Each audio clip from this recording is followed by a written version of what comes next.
Todos creían que mi padre había fallecido por un paro cardíaco, hasta que reproduje el audio que registró la noche en que murió. Cuando el nuevo pareja de mi madre se instaló en casa, yo contaba con 13 años. Papá llevaba apenas 8 días de haber partido. Se marchó debido a un infarto que no tenía sentido alguno. Un día me instruía sobre alimentarme mejor y presumía de no haber fumado nunca un cigarrillo. Al día siguiente, ya estaba yo al lado de su cama en el hospital, mientras el monitor emitía pitidos constantes. Lo primero que hizo Cyrus, el novio de mamá, fue beber café en la taza de mejor papá del mundo de mi padre. Mamá se la ofreció como si eso fuera lo habitual, pero no solo se apropiaba de los objetos de papá. Cyrus me observaba de un modo que me erizaba la piel. Sus ojos me seguían por todo el cuarto. Se detenían excesivamente cuando yo extendía el brazo para tomar algo de un estante elevado. Irrumpía por accidente mientras me vestía y se excusaba con una sonrisa que no llegaba a sus ojos. Cuando le confié a mamá que me hacía sentir incómoda, suspiró como si yo estuviera complicando las cosas. Cyrus solo está siendo afectuoso, Jasmine. Deja de dificultar esto. Pero cuanto más me forzaba mamá a tolerarlo, más sospechas me devoraban por dentro. No dejaba de reflexionar en lo saludable que era papá. Trotaba cada mañana. Se medía el colesterol mensualmente porque le horrorizaba el antecedente familiar. El médico incluso bromeaba diciendo que alcanzaría los 100 años. Una noche durante la cena lo mencioné. Papá jamás había sufrido del corazón. Cyrus soltó el tenedor con lentitud.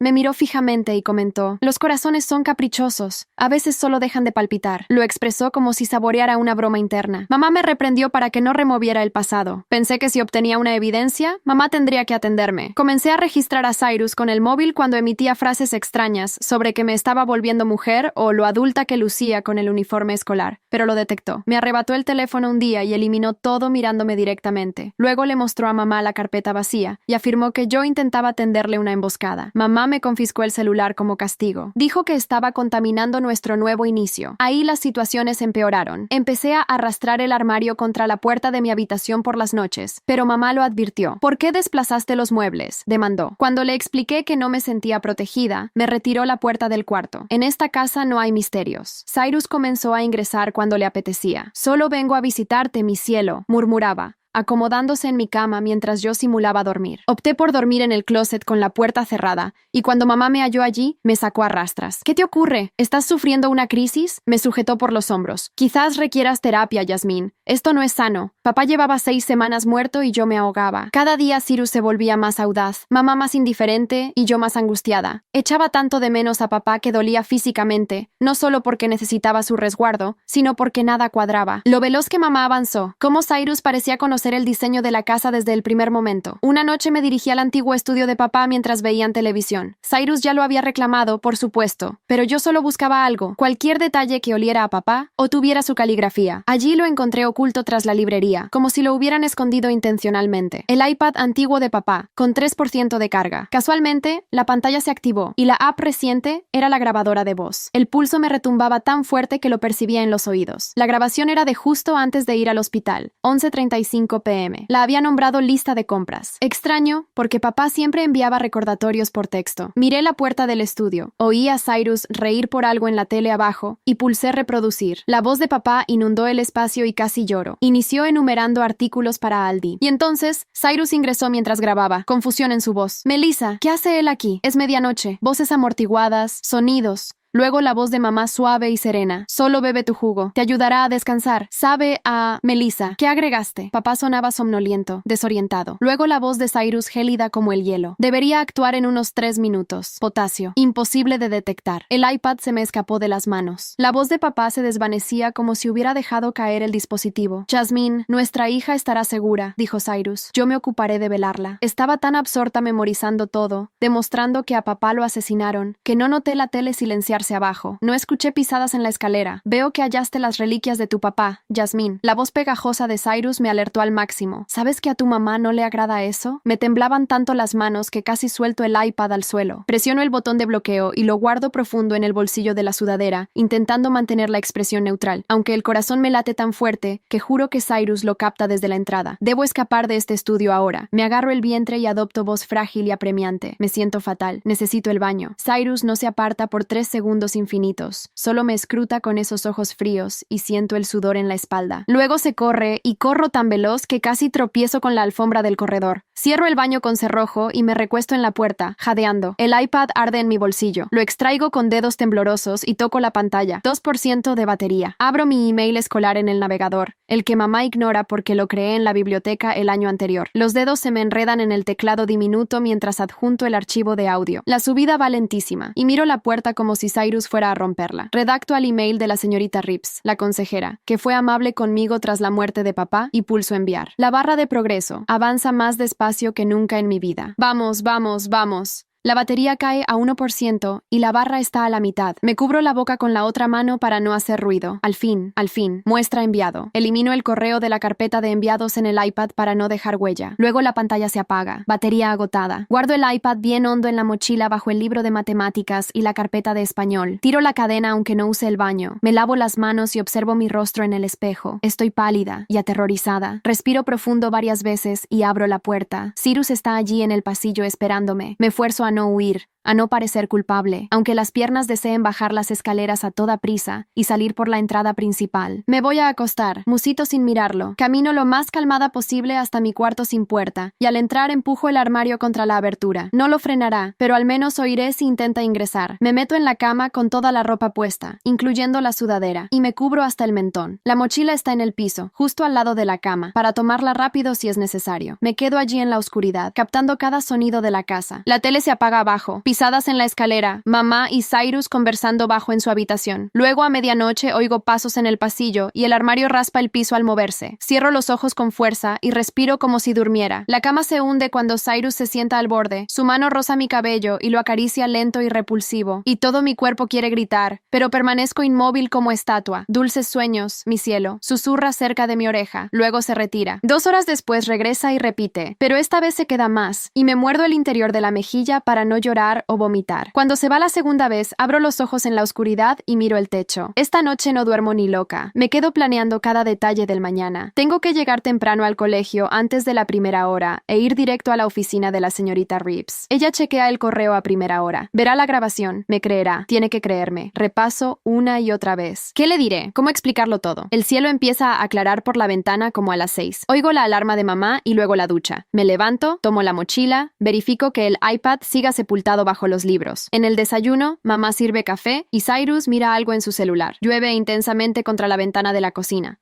Mamá me mira y frunce el ceño. Está torrencial. Cyrus te lleva al colegio. Se me hunde el estómago. Puedo ir andando. No seas tonta, Jazmín. Cyrus levanta la vista del celular con esa sonrisa que me eriza la piel. No me molesta en absoluto. Igual voy a pasar a verte. Después me agarro el vientre otra vez con el truco de anoche. Me siento mal de nuevo. Cólicos. Además, tengo que llegar temprano para recuperar un examen que perdí. Los ojos de mamá se entrecierran como sospechando, pero mantengo la cara de dolor. ¿Qué examen? Matemáticas. La señorita Reeves lo arregló para mí. Esa parte es mentira. Pero mamá no conoce mi horario para verificar. Cyrus sigue observándome, pero no lo miro. Tomo la mochila y voy a la puerta principal antes de que digan más. ¿Me voy o llego tarde? Salgo y bajo los escalones antes de que mamá diga algo. La lluvia me empapa la sudadera en segundos, pero no me importa. Camino rápido por la calle, la mochila pesada en los hombros. Mirando atrás cada rato, Scarlett obtuvo una copia de la llave de nuestro departamento para emergencias sin consultármelo antes. Lo descubrí una tarde de martes al salir de mi oficina en casa y verla sentada en nuestro sofá con los zapatos quitados, totalmente cómoda en mi espacio mientras Mason le preparaba café. Necesitaba usar nuestra conexión Wi-Fi para una llamada con un cliente, explicó con alegría porque la suya había fallado otra vez, como si fuera un problema habitual que yo debiera conocer. Me quedé parada en mi propia sala sintiéndome como una extraña mientras Scarlett conversaba con Mason sobre su zona de ventas y estructuras de comisiones. Cuando finalmente se fue una hora después, le pregunté a Mason si podíamos establecer límites con la llave de repuesto, sugerir que Scarlett enviara un mensaje antes de venir para no tomarnos por sorpresa. La respuesta de Mason fue inmediata y a la defensiva. Scarlett estaba pasando por una transición complicada, explicó con paciencia exagerada. Ciudad nueva, matrimonio en crisis, trabajo de alta presión. Los verdaderos amigos se apoyaban sin condiciones ni restricciones. ¿De verdad iba a ser yo el tipo de persona que priorizaba la comodidad sobre la compasión? Esa charla se convirtió en el modelo para docenas más en los meses siguientes. Cada vez que intentaba fijar un límite, Mason lo reinterpretaba como si yo fuera poco acogedora, celosa, incapaz de tolerar que él tuviera a mi amistades cercanas fuera de nuestro matrimonio. Empecé a dudar de mis propios instintos, preguntándome si era posesiva o irracional. Tal vez así eran las amistades adultas maduras, y yo solo era demasiado insegura para manejarlo. Nuestro 5º aniversario cayó en un martes de finales de septiembre. Había reservado con 2 meses de antelación en Meridian, un restaurante elegante del centro,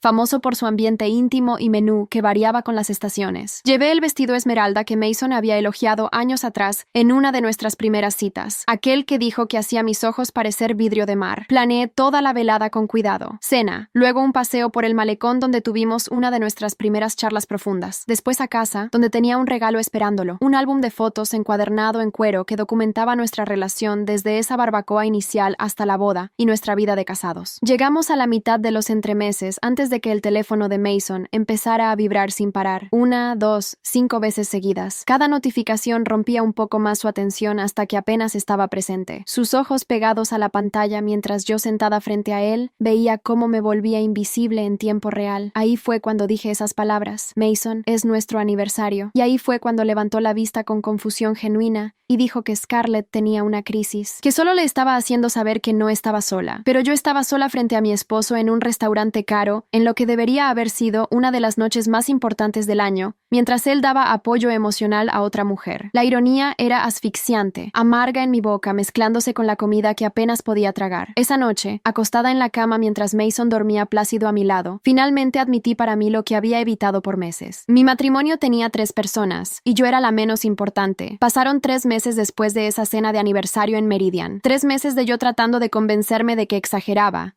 de que la relación de Mason con Scarlett era solo una amistad inusualmente cercana, de que mi malestar era un problema mío para resolver. 3 meses de ignorar mis instintos y forzar sonrisas mientras Scarlett seguía usando su llave para aparecer sin aviso, y Mason seguía priorizando sus mensajes sobre nuestras charlas. Luego mi laptop se apagó una mañana de miércoles a principios de diciembre, justo en medio de un proyecto clave para un cliente. La pantalla se puso negra sin aviso, mientras trabajaba en una presentación de diseño para un cliente importante, del tipo que podía llevar a un contrato largo si entregaba algo impresionante. Intenté reiniciarla varias veces, presionando combinaciones de teclas, incluso desconectándola y quitando la batería. Nada funcionó. El plazo era al cierre del día, lo que me daba unas 6 horas para terminar la presentación y enviarla. El pánico llegó de inmediato. Necesitaba acceder a mis archivos de trabajo guardados en la nube, y rápido. La laptop de Mason estaba en su oficina en casa donde la había dejado esa mañana antes de ir al centro a trabajar. Me había dicho docenas de veces que podía usarla si la necesitaba, que no teníamos secretos, que lo suyo era mío. La tomé sin dudar, la encendí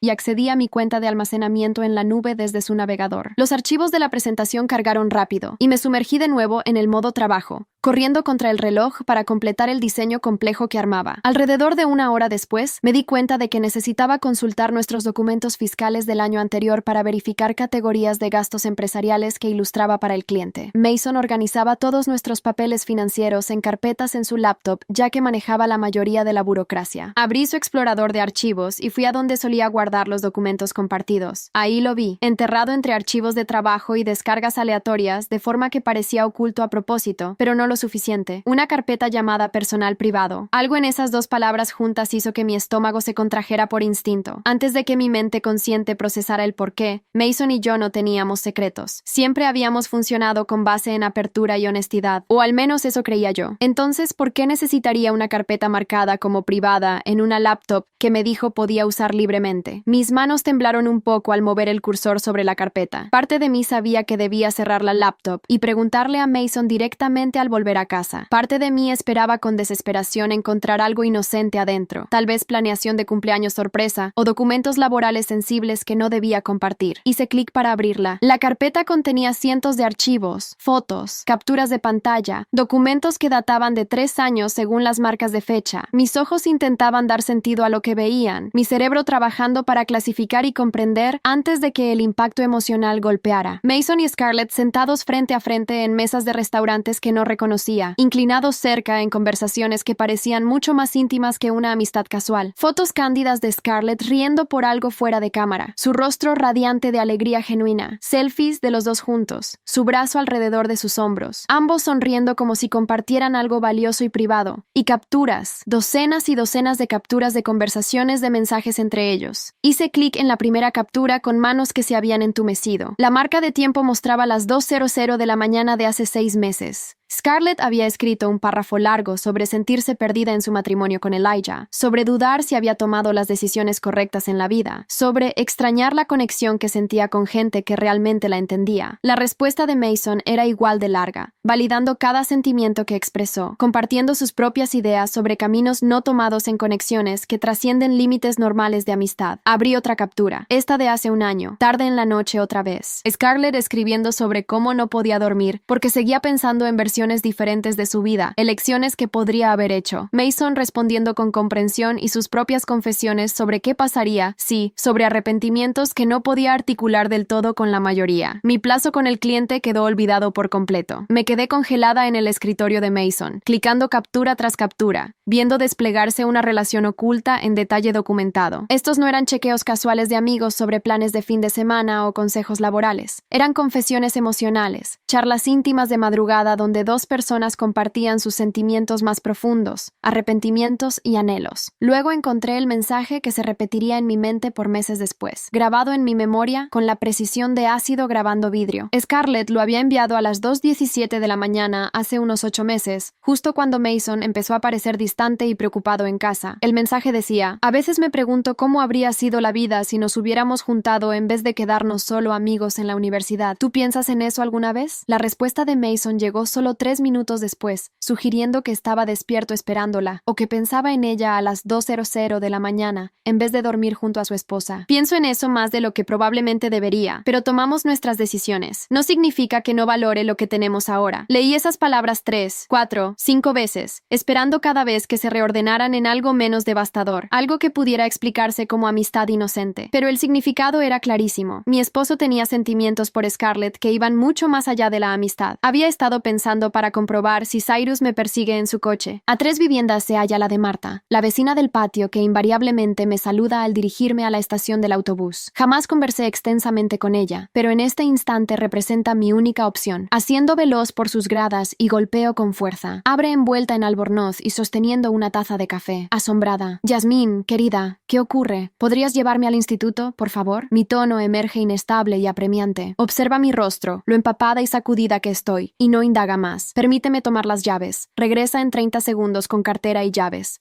Corremos bajo el aguacero hacia su berlina en el acceso. Me instalo en el asiento del acompañante y abrazo la mochila contra el torso, percibiendo el iPad a través del tejido. Marta enciende el motor y avanza por la vía. Los limpiaparabrisas a máxima potencia. El calentador expulsa aire cálido que adhiere mi ropa húmeda a la piel. Avanzamos unos 2 minutos en mutismo antes de que Marta me observe de soslayo. Indaga si todo marcha bien en el hogar, con delicadeza y precaución. No deseo, pero de pronto lloro copiosamente y no ceso. Cubro mis ojos con las palmas e intento inhalar, pero emergen ruidos horrendos y fragmentados. Marta extiende la mano y me presiona el hombro una vez. Después regresa al volante. Me revela que ha estado inquieta por mí desde hace rato, que advirtió el vehículo de Cyrus en casa a horarios inusuales, incluso previo a la muerte de papá, y nunca le pareció lógico. Enjugo mi rostro con la manga mojada y asiento porque no surgen vocablos. No presiona, solo conduce y afirma que puedo platicar con ella cuando desee. Al arribar al instituto, el aparcamiento luce casi desierto porque es pronto. Le expreso gratitud y tomo la mochila. Corro hacia la puerta principal bajo el chaparrón. Los corredores están silenciosos, excepto por profesores preparando salones. Me dirijo directo a la oficina de consejería. Las zapatillas rechinando en el suelo. La puerta de la señorita Reeves está cerrada, pero hay iluminación dentro. Golpeo 3 veces, más intenso de lo planeado. Abre con taza de café y su expresión muta al verme. Le indico que requiero dialogar sobre algo serio, el tono inestable y apremiante. Deja la taza, cierra la puerta y me indica la silla ante su mesa. Me siento y extraigo el iPad de la mochila.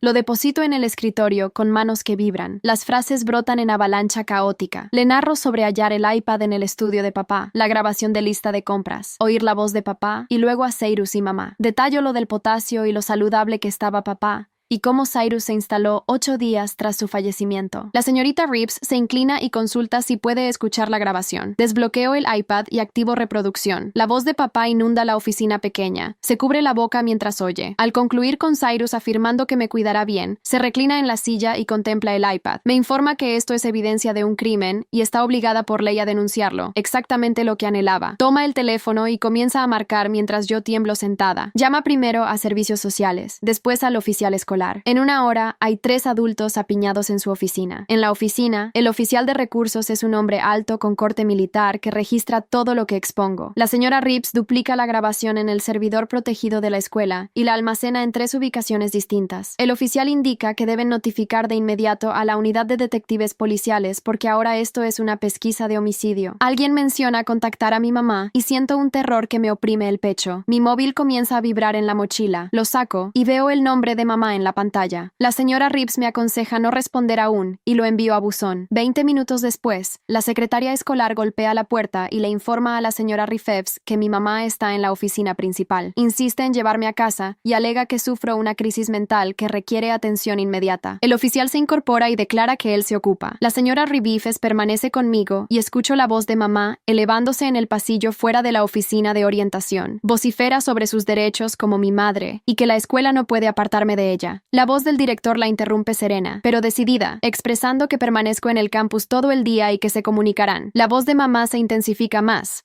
amenazando con llamar a su abogado y demandar al centro. Finalmente oigo pasos retirándose, y luego la puerta principal cerrándose con estrépito. La señora Reeves me pregunta si me siento segura regresando a casa hoy. Le confieso la verdad que Cyrus ingresa en mi habitación de noche, y se sienta en mi cama, que mamá me retiró la puerta del dormitorio para que no pueda trabarla. Le relato que duermo en el closet y que mamá dijo que estaba sufriendo un breakdown. La señora Reeves anota todo en un cuaderno legal con el bolígrafo deslizándose por el papel. Me asegura que soy muy valiente por hablar y que velará por mi seguridad. Tras el almuerzo llega un trabajador de CPS llamado Brandon. Es más joven de lo imaginado, como de 30, con pantalones caqui y camisa abotonada. Me conduce a una sala de reuniones privada y cierra la puerta. Formula preguntas precisas sobre la conducta de Cyrus y escribe mis respuestas en un cuaderno. Le cuento todo, incluso cómo mamá le sirvió café a Cyrus en la taza de papá solo días post-funeral, cómo Cyrus conocía el diseño de la casa desde el primer día que arribó, cómo me observa de un modo que me pone la piel de gallina. Brandon indaga por la grabación y le explico la cronología otra vez, cómo papá la realizó justo antes de ir al hospital. Luego aparece la detective Sandival, una mujer grave con ojos bondadosos y el pelo oscuro en una coleta. Se sienta frente a mí y aclara que demostrar un envenenamiento es extremadamente complejo, sobre todo si papá ya fue cremado o sepultado. Se me hunde el ánimo porque no lo había considerado. Afirma que la grabación sigue siendo prueba valiosa y junto con todo lo que les he narrado, tienen suficiente para iniciar una investigación. Me consulta si sé si papá fue cremado o enterrado y le digo que sepultado en el cementerio de la calle Maple. Lo anota y dice que solicitarán permiso para realizar pruebas nuevas. La señora Reeves me trae el almuerzo de la cafetería, un emparedado, papas fritas y una botella de agua. Se sienta conmigo en su oficina mientras como diciéndome que la escuela me protegerá hoy mientras los adultos determinan los siguientes pasos. Me siento exhausta, pero aliviada de que por fin me crean. Mis manos cesan de temblar por primera vez en el día. Hacia las 2 la secretaria golpea de nuevo y le dice a la señora Reeves que Marta está aquí. La detective Sandival ingresa en la oficina con Marta detrás, y Marta me obsequia una sonrisa melancólica que me dan ganas de llorar otra vez. La detective acomoda a Marta en la silla contigua y abre su cuaderno en una hoja nueva. Marta le narra a la detective que vio el auto de Cyrus aparcado en nuestra entrada al menos 6 veces antes de que papá muriera, siempre de noche, alrededor de las 11 o medianoche. Explica que lo recordó porque le parecía extraño que mamá tuviera visita tan tarde cuando papá estaba en casa y pensó que quizás era un colega del trabajo o algo. La detective pregunta qué clase de auto era y Marta lo describe impecable. Una berlina azul oscura con un abollón en la puerta del lado del pasajero. Dice que la última vez lo vio 2 noches antes de que papá fuera al hospital y que las luces de la casa permanecían encendidas después de medianoche. La detective registra todo y le agradece a Marta por presentarse, y Marta me presiona el hombro antes de partir al empleo. Después de que Marta se va, la detective extrae una bolsa plástica transparente y un formulario de su maletín. Explica que necesita tomar el iPad como evidencia y seguir los protocolos adecuados para que se pueda usar en juicio. Lo sella en la bolsa, anota la fecha y hora en una etiqueta, y me hace firmar un documento afirmando que se lo entregué voluntariamente. Ver cómo lo guarda en su maletín me oprime el pecho porque ese iPad es la única prueba que poseo. Y ahora va a un sitio donde no lo veo. La detective debe notar mi expresión porque me dice que la grabación también está respaldada en el servidor de la escuela, así que hay múltiples copias. Explica que el iPad se almacenará en un casillero de evidencia seguro en la comisaría y solo personal autorizado puede manipularlo. Como 20 minutos después, un hombre de traje ingresa en la oficina y la detective lo presenta como Edward, un patólogo forense que colabora con la oficina del médico legista. Edward se sienta frente a mí y describe su labor de un modo que no me hace sentir ignorante. Indica Indica que el potasio es muy arduo de detectar tras la muerte, porque todos tenemos potasio natural en el organismo. El inconveniente es que los niveles varían post-mortem. Así que aunque examinen el cuerpo de papá ahora, quizás no revele nada anómalo. Me pregunta si papá fue enterrado o cremado, y le digo enterrado en el cementerio de la calle Maple. Edward asiente, y dice que eso es positivo porque podrían exhumar y realizar pruebas frescas, pero me advierte que es costoso y no hay certeza de éxito. Explica que si le inyectaron cloruro de potasio le habría detenido el corazón velocísimo, lo que coincide con lo ocurrido en el hospital. La detective le agradece a Edward y se retira. Luego Brandon regresa luciendo grave, se sienta y me informa que CPS decidió colocarme en cuidado de emergencia esta noche, porque no es seguro que regrese a casa. Mi estómago da un giro extraño en el que experimento terror y alivio simultáneamente. La señora Reeves me aprieta la mano y jura revisarme al día siguiente para confirmar que estoy bien. Brandon aclara que ya contactaron a una familia de acogida y me esperan esta noche, y él me llevará una vez que termine en la oficina de CPS. Asegura que no puedo regresar a casa por mis pertenencias porque mamá y Cyrus podrían estar allí. Por eso, CPS me proporcionará lo esencial hasta organizar una visita supervisada para recuperar mis cosas. Hacia las 4:00, Brandon me conduce en su vehículo al edificio de CPS en el centro. Estamos en una sala de reuniones completando formularios cuando la recepcionista irrumpe y anuncia que mi mamá y Cyrus están en el lobby exigiendo verme. Brandon les indica que los hagan esperar y sale a dialogar con ellos. A través del vidrio en la puerta, observo a mamá y Cyrus de pie frente al mostrador con una carpeta voluminosa. Cuando Brandon regresa 10 minutos después, tiene la mandíbula apretada y parece furioso. Me informa que mamá y Cyrus trajeron impresiones de correos electrónicos y mensajes de texto, alegando que he presentado problemas de conducta y que fabrico relatos por atención. Al parecer, Cyrus le comentó al supervisor de CPS que he actuado de maneras inadecuadas y que ya planeaban enviarme a terapia antes de estas denuncias. Escuchar a Brandon repetir las palabras de Cyrus me revuelve el estómago como si fuera a vomitar allí mismo sobre la mesa. La señora Reeves, que nos acompañó a CPS, se pone de pie y declara que posee documentación de todas mis interacciones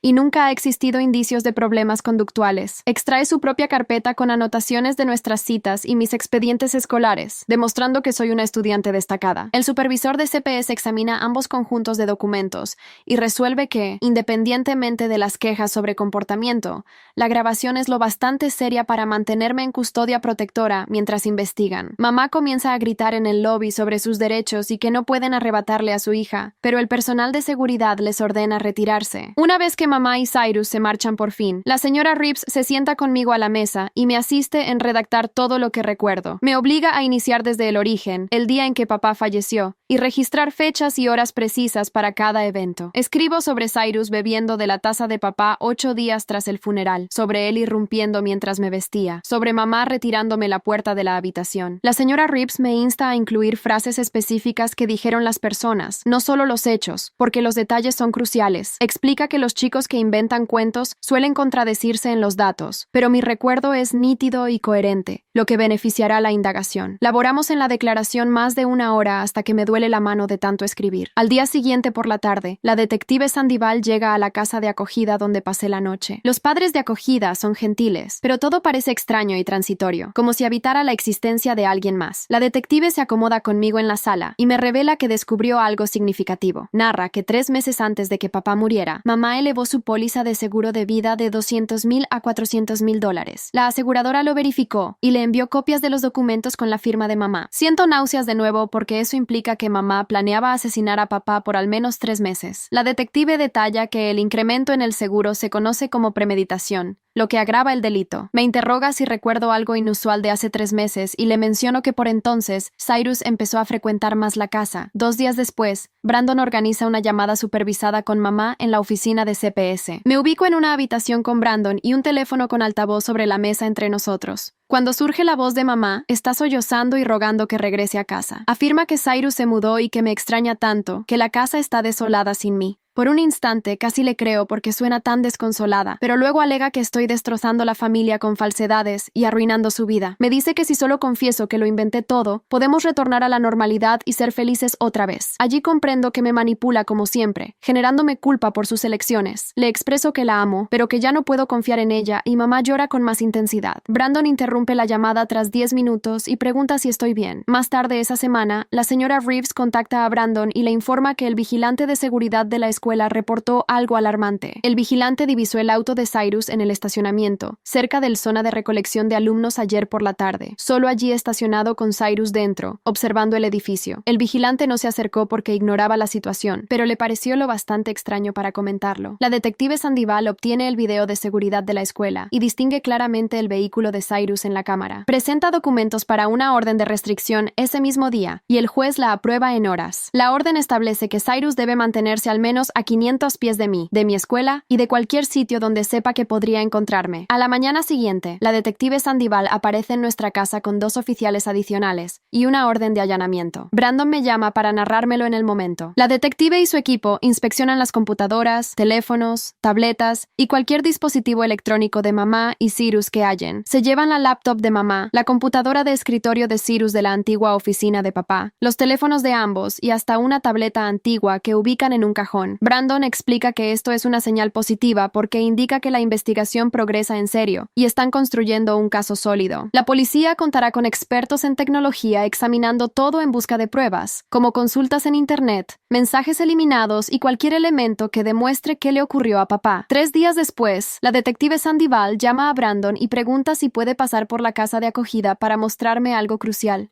Llega esa tarde con una carpeta repleta de papeles y se sienta conmigo en la mesa de la cocina. El experto en tecnología de la policía revisó cada archivo en la computadora de Cyrus y halló su historial de búsquedas de 2 semanas antes de que papá muriera. La detective desliza las páginas impresas hacia mí y mis manos tiemblan mientras leo las consultas. Dosis letal de cloruro de potasio. ¿Cuánto potasio para provocar un infarto? Venenos indetectables que simulan muerte natural. Tiempo para que una sobredosis de potasio surta efecto. Las fechas aparecen allí en blanco y negro. 3 y 4 de octubre, exactamente 14 días antes de que papá falleciera. Empiezo a llorar porque esto confirma que tenía razón desde el principio, que no estaba loca ni fabricando como afirmó mamá. La detective coloca su mano en mi hombro y me dice que esta es prueba contundente que revela planificación e intención. Explica que el fiscal está evaluando todo y estructurando el caso, pero requiere tiempo hacerlo correctamente. Brandon me trae pañuelos y me seco el rostro sintiendo una mezcla peculiar de alivio e ira porque ahora la gente debe creerme, pero no devuelve a papá. A la mañana siguiente, Edward se reúne con la detective Sandoval en la comisaría para analizar toda la evidencia en conjunto. Brandon me lo relata más tarde ese día cuando viene a visitarme. Edward aclaró que incluso con las búsquedas en la computadora y la grabación, el caso permanece como lo que los abogados denominan circunstancial sin el cuerpo de papá o las muestras de sangre originales de esa noche. Recomendó solicitar una exhumación. Sí, papá fue. Los restos de mi papá están sepultados para realizar pruebas toxicológicas nuevas, pero Edward me advirtió que exhumar a alguien cuesta una fortuna y el fiscal debe aprobarlo. Además, el abogado de mamá seguramente se opondrá con vehemencia. La detective Sandoval le dijo a Edward que de todos modos luchará por ello, porque necesitan evidencia física para fortalecer el caso. Brandon me lo explica todo de manera sencilla, y yo le pregunto si van a abrir la tumba de papá. Él responde que quizás si el juez lo autoriza, pero puede demorar semanas o meses en aprobarse. Me produce náuseas imaginar que perturben el reposo de papá, pero sé que es la única vía para aprobar lo que Cyrus y mamá le hicieron. La audiencia de protección infantil ocurre la semana siguiente en el juzgado del centro. Brandon me lleva en auto y nos acomodamos en una sala pequeña con bancos de madera y luces fluorescentes que zumban. Mamá llega con su abogada, una mujer de traje gris que luce irritada. A Cyrus no lo permiten ingresar por la orden de alejamiento. El juez es un señor mayor con anteojos que lee todos los informes de protección infantil, la policía y la escuela. Le pregunta al abogado de mamá por qué Cyrus frecuentaba tanto la casa y por qué mamá me quitó la puerta de la habitación. La abogada intenta argumentar que mamá solo deseaba ayudarme a adaptarme tras perder a papá, pero el juez no parece persuadido. Luego lee su fallo en voz alta. Cyrus no puede tener ningún contacto conmigo, ni presencial, ni por mensajes, ni de ninguna forma. Mamá solo me puede ver supervisada en la oficina de protección infantil. Nada de visitas en casa. Mamá se echa a llorar cuando lo expresa, enjugándose las lágrimas con un pañuelo, pero ni una sola vez me dirige la mirada durante toda la audiencia. Me invade la culpa, a pesar de saber que actué correctamente, como si fuera yo la que destrozaba la familia en lugar de ella, que acabó con la vida de papá. Brandon me estrecha la mano y me insiste en que esto es para protegerme, no para penalizar a mamá. De regreso en el colegio, el lunes, los compañeros comienzan a susurrar. ¿Por qué ya no resido en casa? Capturo fragmentos en los corredores entre entre clases. Una alumna de lengua les cuenta a todos que mi madre está encarcelada, lo cual es una invención total. Otro afirma que me retiraron por involucrarme en drogas. Pura falsedad. El rumor más dañino es que denuncié a mi padrastro por abusarme y por eso me alejaron. Y los chicos me observan de forma extraña al cruzarnos. Intento pasar por alto, pero en la hora del almuerzo percibo que todos me perforan con la mirada. Me dirijo a la oficina de la señora Reeves en lugar del comedor y ella detecta que algo falla. Le narro los cotilleos y adopta una expresión resuelta. Llama por teléfono en su hora libre y al cierre del día ya ha conversado con todos mis profesores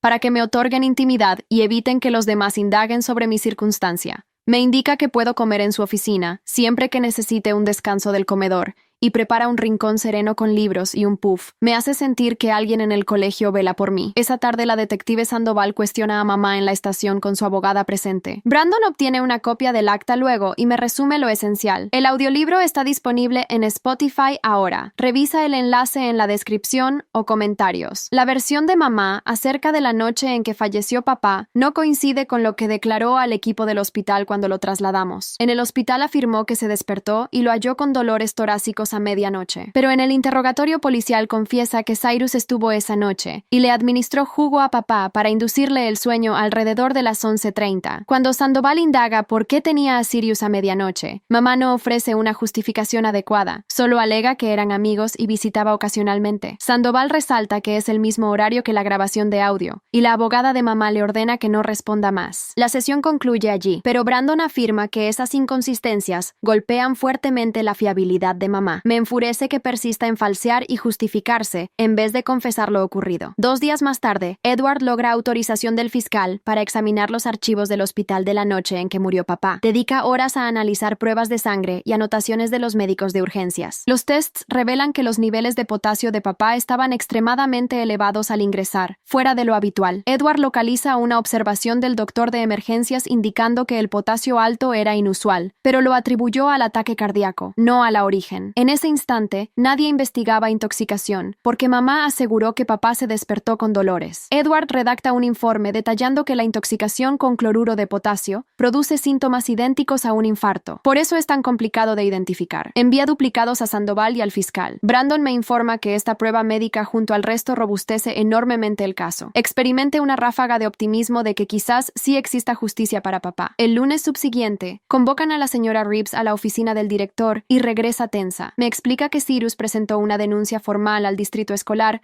alegando que ella me instruyó para acusarlo de manera falsa. El colegio debe indagar exhaustivamente porque es serio contra un trabajador. Reeves se acomoda conmigo en su oficina y aclara que no está inquieta porque cumplió todos los procedimientos al detalle y posee registros de todo. Anotó minuciosamente cada conversación, duplicó la grabación adecuadamente y notificó a las autoridades en el momento preciso. Me asegura que no me angustie, que esto es Cyrus contraatacando para generar incertidumbre, pero noto que está algo ansiosa, aunque actuó impecablemente. Le expreso gratitud por confiar en mí y apoyarme, y responde que para eso está. Al día siguiente, el investigador del colegio me entrevista y relato la verdad íntegra. Reeves nunca me indicó qué declarar ni me preparó, solo oyó y acató la norma. Esa misma semana, Protección Infantil realiza una visita imprevista al hogar para verificar si mamá acata las disposiciones del juez. Brandon me lo narra después porque yo no estaba, evidentemente. La trabajadora aparece sin previo aviso y observa que mamá reemplazó todas las cerraduras, lo cual es lógico por protección, pero inspecciona y descubre prendas de Cyrus colgadas en el armario del dormitorio de mamá, sus zapatos en la entrada, su cepillo dental en el baño y una taza de café con su nombre en la cocina. Fotografía todo como evidencia de que Cyrus nunca se mudó como mamá afirmó. También ingresa a mi antigua habitación y captura en imágenes el marco sin puerta con las bisagras instaladas. Registra en el informe que una habitación infantil sin puerta es inadecuada y alarmante. Brandon indica que esta infracción de la orden judicial será un gran inconveniente para mamá en la próxima audiencia. Me produce una satisfacción extraña que la atraparan falsificando de nuevo, pero también pena porque prefirió a Cyrus en vez de cumplir las normas para recuperarme. Al día siguiente en el colegio estoy en matemáticas cuando ingresa un profesor suplente masculino de improviso, porque el titular está enfermo, es alto, cabello oscuro y abre la puerta de golpe sin golpear. Se me acelera el pulso y no logro respirar correctamente. La visión se me nubla en los bordes y me tiemblan las manos sobre el escritorio.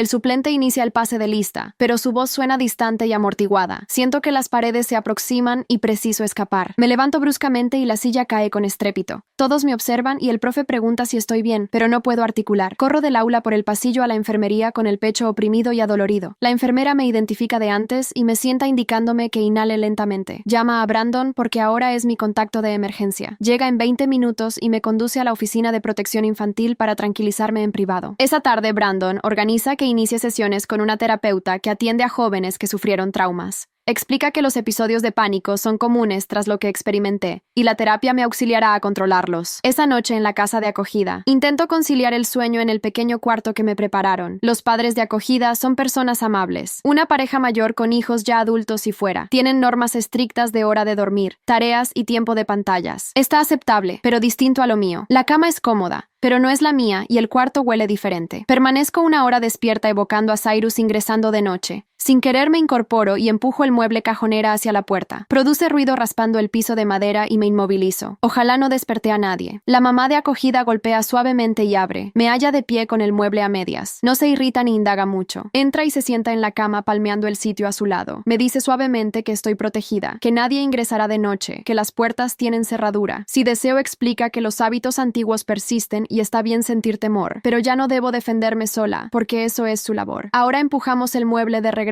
juntas, y me enseña cómo bloquear la puerta desde dentro. Al fin me duermo alrededor de medianoche con la puerta cerrada, sintiéndome un poco más segura que en meses. A la mañana, Brandon telefonea y pregunta si puede pasar por la casa de acogida para actualizarme del caso. Llega cerca de las 10 con una carpeta de documentos y se sienta conmigo, y los acogedores en la mesa de la cocina. Detalla que Marta contactó a Sandoval ayer y recordó algo crucial de la mañana posterior a que murió papá. Sacaba la basura temprano y notó una bolsa pesada en nuestro contenedor, que sonaba a frascos de vidrio cuando el camión la levantó. Sandoval ya solicitó los registros de recolección para ver si rastrean algo, pero Brandon dice que seguramente ya está sepultado en un vertedero. Igual es otra pieza que apesta a sospechoso esa noche. 2 horas después, Sandoval llama a Brandon mientras aún está en casa y pide hablar conmigo. Me informa que la policía halló un recibo en el vehículo de Cyrus en la primera búsqueda que ahora persiguen. Es de una tienda de insumos médicos por jeringas y un sustituto de sal que explica que contiene cloruro de potasio. El recibo es de 4 días antes de que muriera papá. Obtuvieron el video de vigilancia de la tienda y se ve claramente a Cyrus adquiriendo eso. Me tiemblan las manos cuando lo relata, porque demuestra que Cyrus planeaba asesinar a papá con antelación. Brandon toma el teléfono y conversa unos minutos más con Sandoval mientras yo intento asimilar. Después de colgar, me dice que hay más novedades, pero no todas positivas. La empresa de seguros se enteró de la investigación y suspendió el pago a mamá hasta que se resuelva. Mamá tuvo que contratar abogado para disputar con la aseguradora, y Brandon dice que eso nos beneficia porque revela que hasta ellos sospechan que algo extraño ocurrió. Explica que las aseguradoras cuentan con sus investigadores y no suspenden pagos, sino dudan intensamente de que fue natural. En los días subsiguientes intento enfocarme en el colegio y la rutina de la casa de acogida, pero es arduo no obsesionarme con el caso constantemente. Una tarde, mi terapeuta me muestra algo en la sesión que me revuelve las entrañas. Mamá halló manera de enviarme mensajes por la app de comunicación supervisada que estableció Protección Infantil. El primero dice que me ama y me extraña muchísimo y desea que regrese a casa, pero el segundo, una hora más tarde, afirma que estoy destruyendo su existencia y rompiendo el hogar con falsedades. La psicóloga me ayuda a reconocer que se trata de manipulación, alternando afecto y remordimiento para desorientarme y hacerme sentir culpable. Me enseña a establecer fronteras y que no estoy obligada a contestar textos que me hieran. Ensayamos respuestas si mamá insiste y promete monitorear la aplicación y alertar a Brandon sobre cualquier anomalía. La semana siguiente, Brandon me informa que Edward sugirió formalmente desenterrar el cadáver de papá para análisis toxicológicos actualizados. El procurador evalúa si justifica el gasto y el escándalo de abrir una sepultura. Sandoval luchó con fuerza argumentando que sin eso, tal vez no cuenten con lo necesario para imputar a alguien, porque la cinta podría ser cuestionada en el proceso. Brandon detalla que los letrados de la defensa alegarían que la grabación está manipulada o descontextualizada, por lo que evidencia científica del envenenamiento con potasio la haría mucho más robusta. 3 días después estoy en el colegio cuando Brandon envía un mensaje a Reeves de que el magistrado autorizó la exhumación. El defensor de mamá protestó alegando que era una falta de respeto a la memoria de papá,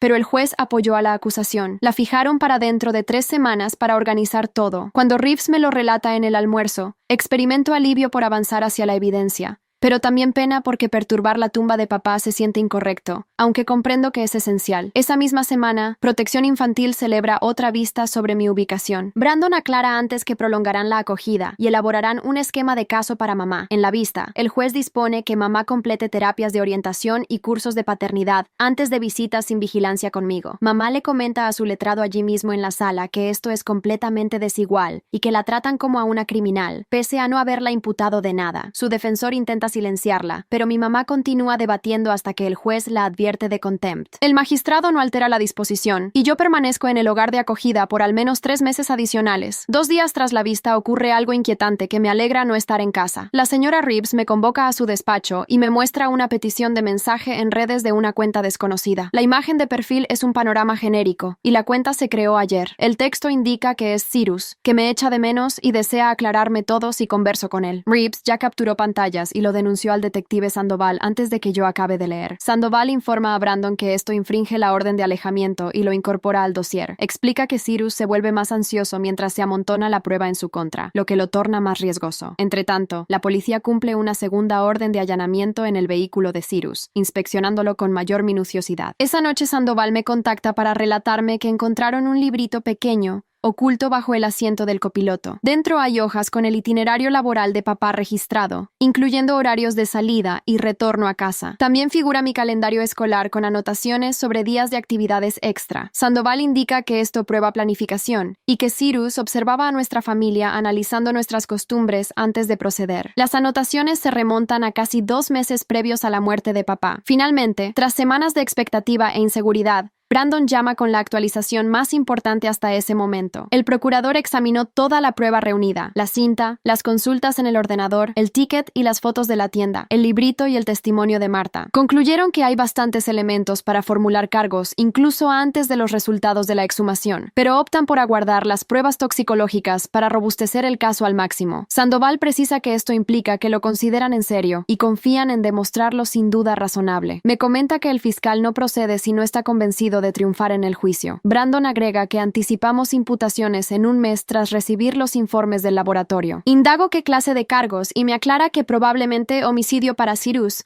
y encubrimiento o complot para mamá, dependiendo de lo que el procurador logre probar sobre cuánto sabía y organizó ella. Escuchar la palabra homicidio en voz alta hace que todo parezca más concreto y espantoso, pero también valida que no estaba delirando ni fabricando, como mamá pretendía afirmar. 3 días después de la resolución del procurador, Sandoval contacta a Brandon con una novedad que lo impulsa a venir directamente a mi hogar de acogida. Detuvieron a Cyrus esa mañana por hostigamiento e intento de influir en un testigo por los mensajes falsos en redes y por ser avistado varias veces cerca de mi colegio. Brandon me lo detalla sentado frente a mí en la mesa de la cocina con su carpeta abierta y documentos oficiales dentro. La detención fue en el apartamento de Cruz a las 6 de la mañana con 4 agentes. Sandoval relató a Brandon que Cyrus permaneció sereno como si lo anticipara. Quedó en libertad bajo fianza 3 horas después con fondos de procedencia desconocida que Brandon aún no identifica. Pero el juez le impuso un dispositivo de rastreo y le ordenó mantenerse a al menos 5 millas de nuestro antiguo vecindario, mi colegio y cualquier sitio donde yo pueda estar. Brandon me exhibió un plano con zonas rojas señaladas, las áreas vetadas para Cyrus. La empresa del dispositivo alertaría a la policía inmediatamente si ingresa en una. Pregunté qué ocurre si infringe las normas, y Brandon respondió que iría directo a prisión sin posibilidad de fianza. Esa misma semana alguien remite un email anónimo a servicios sociales con una imagen adjunta. Brandon me la enseña en su móvil después de clases un día. Mamá y Cyrus sentados en un compartimento de restaurante inclinados cerca y cogidos de la mano sobre la mesa. La imagen tiene sello temporal de hace 2 días, lo que significa que mamá infringió la orden de no contacto con Cyrus. Brandon presenta un informe de infracciones esa tarde y solicita una vista de urgencia. El juez la programa para el lunes siguiente. Cuando Brandon me indica que el juez amenazó con suspenderle a mamá todos los derechos de visitas y sigue violando normas, me siento responsable, aunque sé que ella lo provocó. La vista es en una sala más reducida con menos asistentes. Mamá está con su letrado en una mesa. Brandon representa a servicios sociales en otra. El juez lee en voz alta el informe de infracción con pormenores del encuentro en el restaurante y su duración. El defensor de mamá intenta defender que ella como adulta tiene derecho a ver a quien desee, pero el juez lo corta. Refuerza las supervisiones para mamá y deja clarísimo que no debe tener contacto cero con Cyrus de ahora en adelante. Mamá se levanta allí mismo y protesta que es desigual, que es adulta y elige sus relaciones. Su letrado le sujeta el brazo para que se siente y calle, pero mamá persiste. Afirma que el tribunal la trata como delincuente sin imputación imputaciones. El juez la advierte de contempt y le dice al abogado que controle a su representada. Mamá se sienta al fin con la mandíbula tensa de furia. El juez no modifica la disposición y yo continúo en acogida con normas aún más rigurosas para las visitas de mamá. Al día siguiente, durante el almuerzo, la señora Cés me convoca a su despacho, cierra la puerta y me pide acomodarme en la silla cómoda junto a su escritorio. Me explica que quizás deba declarar en el juicio y quiere prepararme para no asustarme tanto. Pasamos todo el recreo ensayando respuestas a interrogantes. Me enseña a inhalar profundamente antes de responder, a decir si no comprendo algo y a decir la verdad, aunque duela. Me muestra técnicas de respiración para el pánico, contar hasta 4 inhalando y hasta 4 exhalando. Lo repetimos hasta que fluye natural. Me advierte que los abogados de la defensa podrían confundirme o irritarme, pero que solo responda honesta y clara. La exhumación sucede un jueves frío, 3 semanas después. No asisto porque Brandon dice que sería demasiado duro verme. Edward supervisa todo para que cumpla los protocolos correctos. Brandon me llama esa tarde y dice que transcurrió bien. Tomaron muestras frescas del cuerpo de papá y las remitieron al laboratorio estatal con prioridad. Edward explica que buscarán concentraciones de cloruro de potasio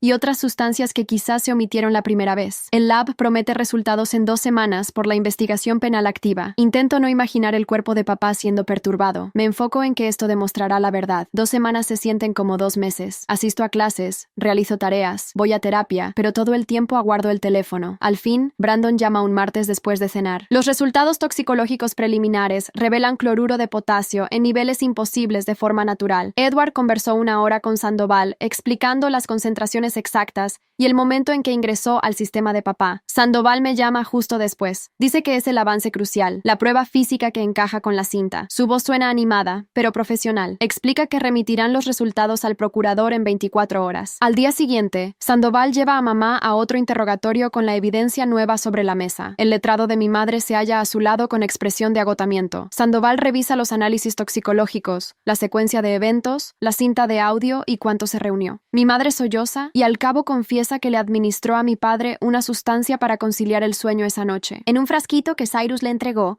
asegura que ignoraba que causaría la muerte, que Cyrus le afirmó que solo era un hipnótico potente, pero Sandoval activa la grabación, el fragmento en que Cyrus menciona que actuaría en unos 3 minutos, y mi madre no denota asombro. El abogado interrumpe la indagatoria y solicita una pausa. El fiscal formula acusaciones 3 días más tarde. Asesinato en primer grado contra Cyrus. Colaboración posterior al delito para mi madre. Sandoval acude a mi hogar temporal para informarme personalmente junto a Brandon. Allí aclara que implica que el fiscal estima demostrarlo sin margen de duda, con pruebas para persuadir a un jurado. Indago qué sanción si los declaran culpables. Sandoval indica que Cyrus podría recibir prisión perpetua y mi madre de 15 a 20 años. Escuchar esas cifras hace que todo se perciba concreto e irrevocable como jamás. La lectura de cargos de Cyrus se fija para el lunes subsiguiente a las 9 de la mañana. Brandon inquiere si deseo asistir y respondo afirmativamente, porque preciso observar a Cyrus con grilletes. Preciso confirmar que ya no podía perjudicarme. Nos ubicamos en la tribuna, como en la tercera fila, mientras conducían a Cyrus con un mono naranja. Lucía más delgado de lo que evocaba. El magistrado enunció las imputaciones en voz alta y le preguntó cómo se declaraba. Cyrus pronunció no culpable, con tono sereno. Luego volvió la cabeza y me observó fijamente desde la tribuna. Sus pupilas se fijaron en las mías y sus labios se movieron, articulando vocablos que no captaba, pero que lograba descifrar en ellos. El guardia lo advirtió de inmediato y se interpuso entre nosotros, bloqueando la visión de Cyrus. El guardia se acercó al juez y le murmuró algo. El rostro del juez se alteró. Le preguntó a Cyrus si acababa de intentar comunicarse con un testigo,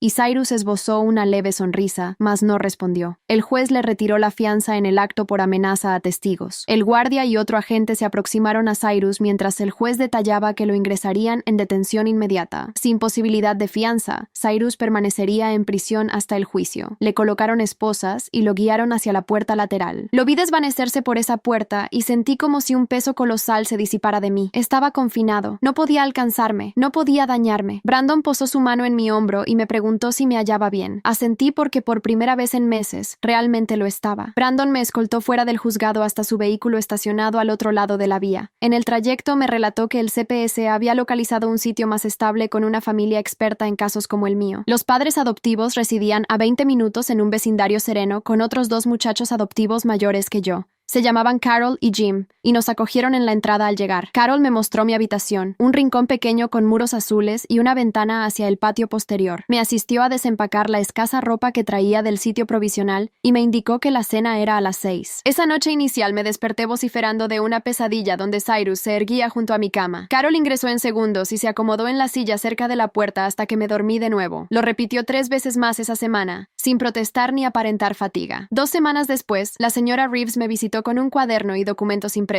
Se sentó conmigo en la mesa de la cocina y me explicó que el tribunal requería una declaración de impacto de la víctima de mi parte. Le pregunté qué significaba eso y me dijo que era mi ocasión de narrarle al juez con mis términos cómo Cyrus me había lastimado y qué perdí cuando papá falleció. Colaboramos en eso juntas por más de 1 hora. La señora Reeves me formulaba preguntas gentiles y registraba mis respuestas. Al llegar al segmento de añorar la risa de papá y cómo preparaba hot cakes cada sábado, comencé a llorar tanto que no podía articular. La señora Reeves aguardó serena y me ofreció pañuelos. Al concluir, me lo leyó de regreso y me preguntó si sonaba adecuado. Escuchar mis propias palabras en voz alta me hizo llorar otra vez, pero esta vez se sentía diferente. Se sentía como si mi voz contara de veras y la gente debiera atender. Brandon surgió en la casa adoptiva 3 días después con novedades de la aseguradora. Oficialmente denegaron la solicitud de mi madre por el proceso penal en curso. Se sentó frente a mí en la sala y dijo: «Mamá solicitó una visita supervisada». Me preguntó si deseaba verla y sentí un nudo en el estómago. Una parte de mí la extrañaba tanto que dolía.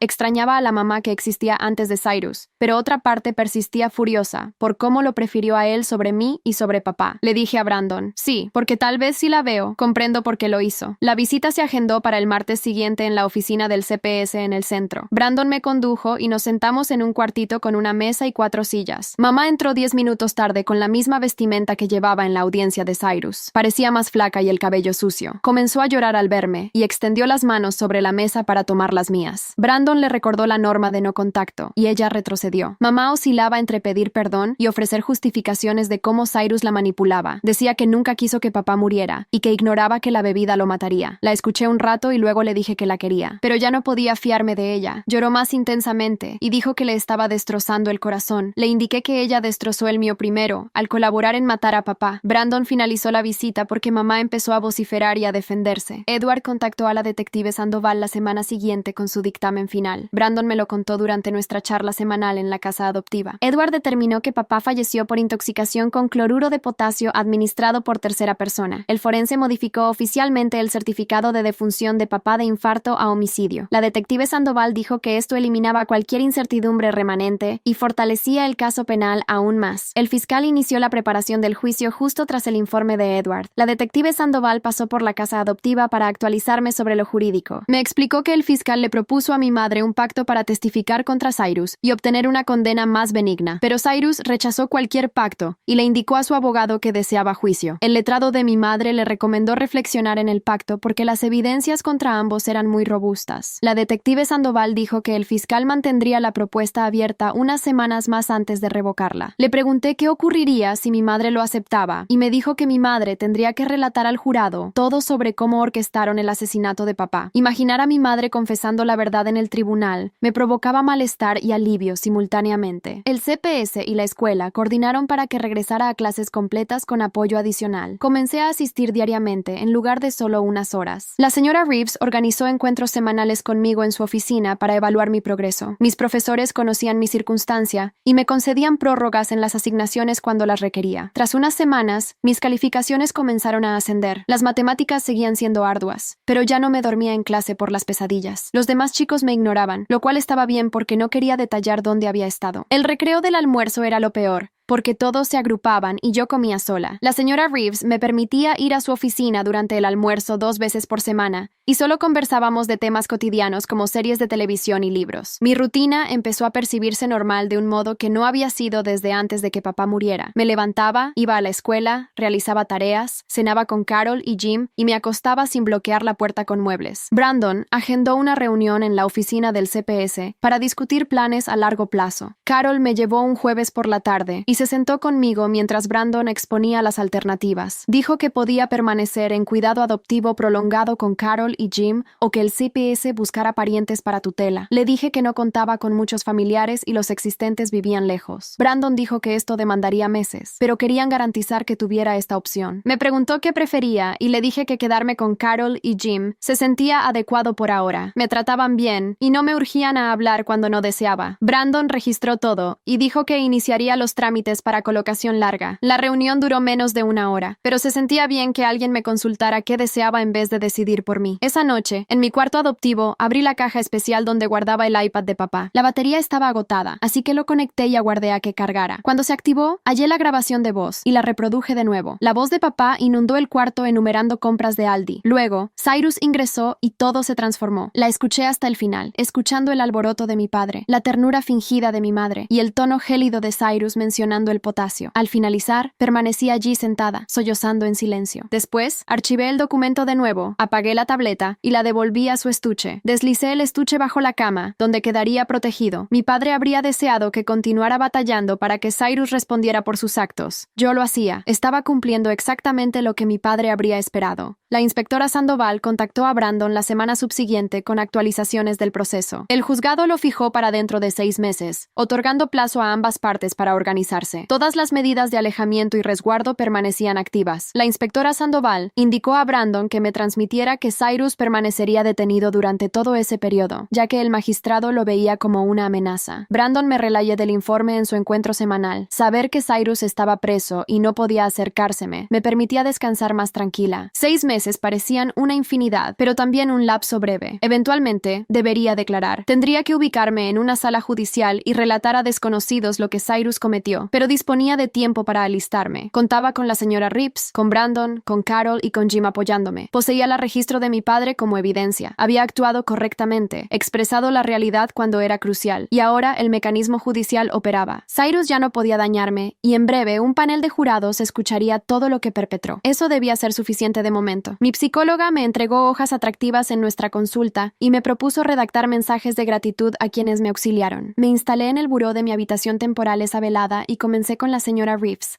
expresándole mi aprecio por confiar en mí cuando otros no lo hicieron y por resguardarme en el colegio. Luego redacté a Marta, indicándole cuánto valoraba que detectara que algo fallaba y que interviniera cuando era vital. A la inspectora Sandoval le di las gracias por asumir mi situación con seriedad y esforzarse tanto para descubrir la realidad sobre mi padre. A Edward le agradecí por demostrar qué ocurrió realmente con mi padre y a Brandon por ubicarme en un sitio seguro y visitarme cada semana. Mi psicóloga explicó que expresar reconocimiento a los que colaboraron formaba parte de la curación y componer cada mensaje me hacía sentir más resiliente de algún modo. Las plegué con esmero y las introduje en sobres para entregarlas al día siguiente. Al concluir, me observé en el espejo y me juré ser lo bastante valiente para declarar cuando arribara el juicio. Se lo debía a mi padre y a todos los que pelearon por mí. El sábado en la tarde, mi madre temporal me consultó si deseaba acudir al parque y respondí afirmativamente. Viajamos en su vehículo y ella se acomodó en un asiento para leer mientras yo me dirigía a los balancines. Me senté y me impulsé con suavidad, observando a los pequeños divertirse en la estructura de juegos y escuchando a sus padres advertirles que tuvieran precaución. El sol se sentía cálido en el rostro y por primera vez en meses me sentía verdaderamente a salvo, no solo resguardada en lo físico, sino segura de una manera que me permitía inhalar con normalidad. Aún añoraba a mi padre tanto que dolía en ocasiones, sobre todo en instantes serenos como este, cuando casi podía percibir su voz instándome a extender las piernas más alto, pero ya no sentía temor. No colocaba mobiliario contra las puertas, ni pernoctaba en armarios, ni me sobresaltaba con cada sonido. La existencia no era ideal y posiblemente nunca lo sería, pero podía balancearme en un columpio y contemplar a los niños jugar y sentirme bien. Eso era suficiente por ahora, y eso concluye esta narración. Me complace enormemente que hayas estado presente para acompañarla, porque hace que cada ascenso se sienta íntimo.